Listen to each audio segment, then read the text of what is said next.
That said, our primary purpose is to entertain, and where we can entertain responsibly, obviously we try to do that. We try to have a positive impact on the world, but the first thing we need to do is entertain. No one on the right side of America can stand the star of this movie. There was an in-depth piece, like a behind-the-scenes piece, talking about how they've been in a full meltdown about this girl for a couple of years now.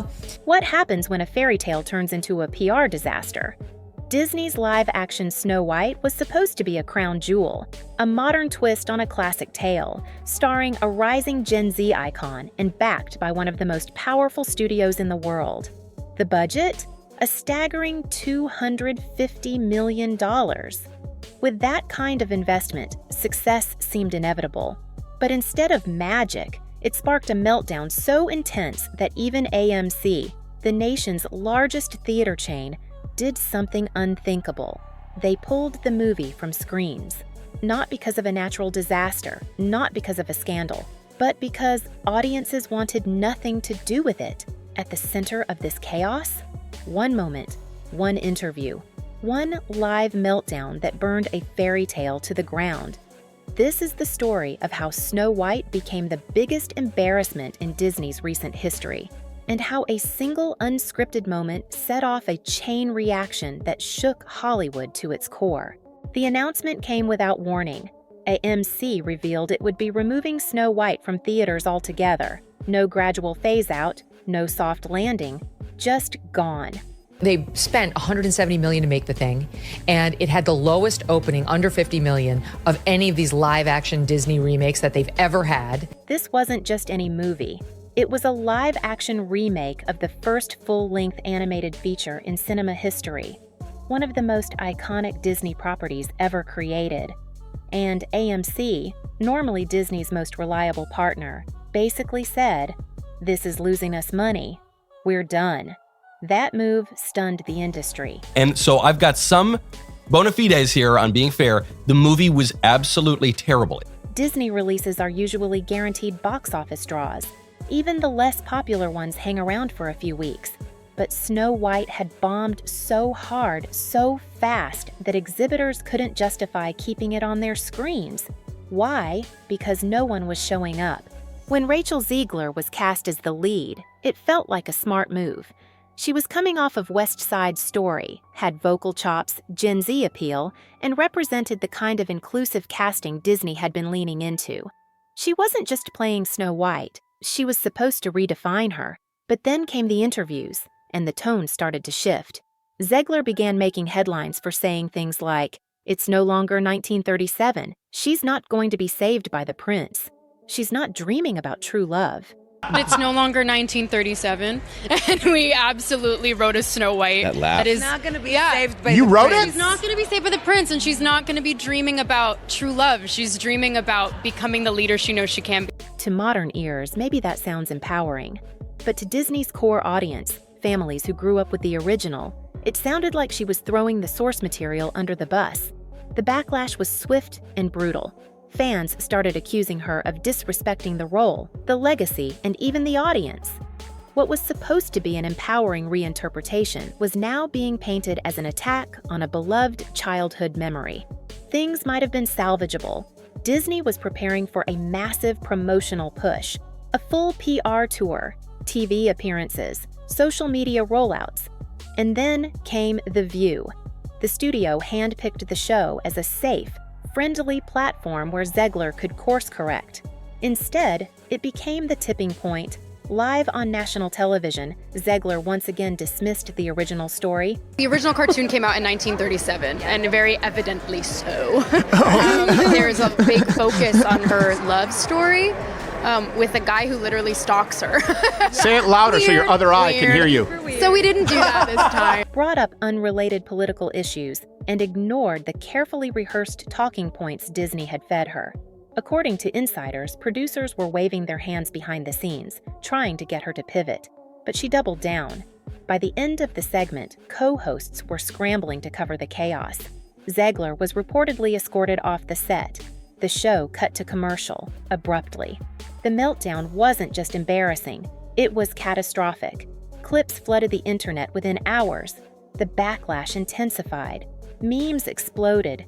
People who hadn't even followed the project suddenly had an opinion, and most of them weren't good.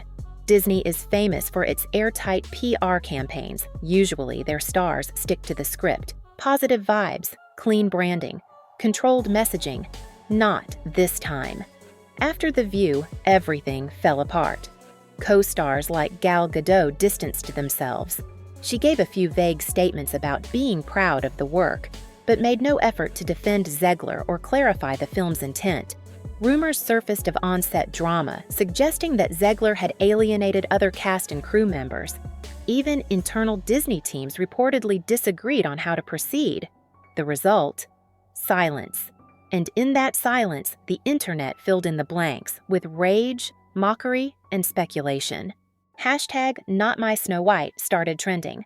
People began re-watching the original 1937 film out of protest. Fan art circulated of a real Snow White, contrasting with Zegler's version.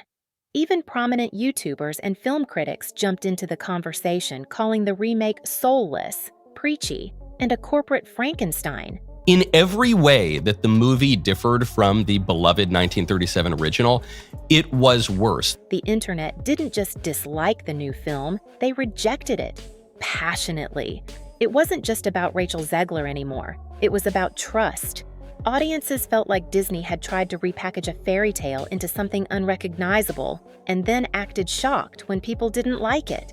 So from the casting to the class politics, the sexual politics, the regime politics, everything about it was liberal. Opening weekend was a disaster. Theaters were mostly empty. Some showings had less than 10 people. Reviews were brutal. Word of mouth? Even worse. Some parents said they weren't taking their kids because the film felt too political. Others said the marketing turned them off. Some just didn't want to support a project that seemed to openly mock the original. AMC saw the writing on the wall and pulled the plug. Insiders say the decision was financial. Theater managers reported losing money by keeping the film on the schedule. When even Disney can't sell seats, that's saying something. On his podcast, Joe Rogan devoted an entire segment to the fiasco, and he didn't hold back. He said the whole thing felt like a cultural breaking point, a moment where audiences drew a line in the sand. You can modernize, you can reinterpret, but you can't condescend. He compared it to remaking The Godfather and removing the mafia, or doing Titanic without the iceberg. In his words, if you're going to remake something beloved, you better know what made it beloved in the first place. This wasn't just about Snow White. This was about a pattern. Disney has been on a remake spree for the last decade. Some have worked, The Jungle Book, Cinderella, but many have flopped. Mulan, Pinocchio, Peter Pan, and Wendy. Audiences are catching on. They're not seeing magic, they're seeing formulas. A few lessons for Disney. Number one, stop cannibalizing all your old IP. Like, it's really bad. It's really bad business. Number two, please stop changing all of the historic plots, which actually have meaning to generations of people, to instead become generic woke story about how woman leads revolutionary uprising and she don't need no man. And when the formula doesn't work, they push back hard. Snow White became the poster child for this fatigue. A film with no clear audience, no consistent tone, and no meaningful connection to the story it was adapting. Insiders say Disney underestimated the backlash. They thought Zegler's charisma would carry the promo tour. They didn't anticipate how quickly things could go viral, or how intensely people would cling to the original film. It's no really knock on her. If you did the autobiography of Malcolm X, would you cast Tom Hanks? If you remade Moana, would you cast a little Irish guy? No, you wouldn't. So that was off the top. Bob Iger, who returned to helm Disney during this turbulent time, reportedly held emergency meetings after AMC's announcement. There was serious concern about how this failure would affect future releases, especially other remakes in the pipeline. Rumors suggest Disney may now reconsider several upcoming projects, including a Hercules live-action remake and a Lilo and Stitch adaptation already facing similar backlash online. Zegler's future is uncertain. Some fans still support her and applaud her for speaking her mind. But others believe she mishandled her role and alienated the very people who could have made the film a success. Her next few roles may be telling. Will studios see her as a liability or just an actress caught in a storm of bad PR? Whatever the case, she will forever be linked to the meltdown. The Snow White disaster sent a message across the entire entertainment industry. You can't rely on brand recognition alone. You can't insult your audience and expect applause. And you can't expect one viral interview to go unnoticed. Studios are now reportedly updating media training protocols, tightening contracts, and demanding more oversight over press appearances. The goal? Never let a meltdown like this happen again. But there's a downside. If stars sound too rehearsed or robotic, audiences might turn on them for being fake. It's a delicate balance, and Snow White showed how easily it can fall apart. Snow White won't be remembered for its songs or visuals or performances. It will be remembered for one thing: the meltdown. A live interview that shattered a $250 million film. A moment so raw, so chaotic that it sent an entire studio into damage control. A signal to the world that even Disney isn't invincible. Because when your star mocks the fairy tale, when your audience feels betrayed, and when your theater chain pulls the plug, it's no longer just a bad movie, it's a cautionary tale. And the next time Hollywood tries to rewrite a classic, you can bet they'll remember what happened when Snow White melted down, live in front of the world.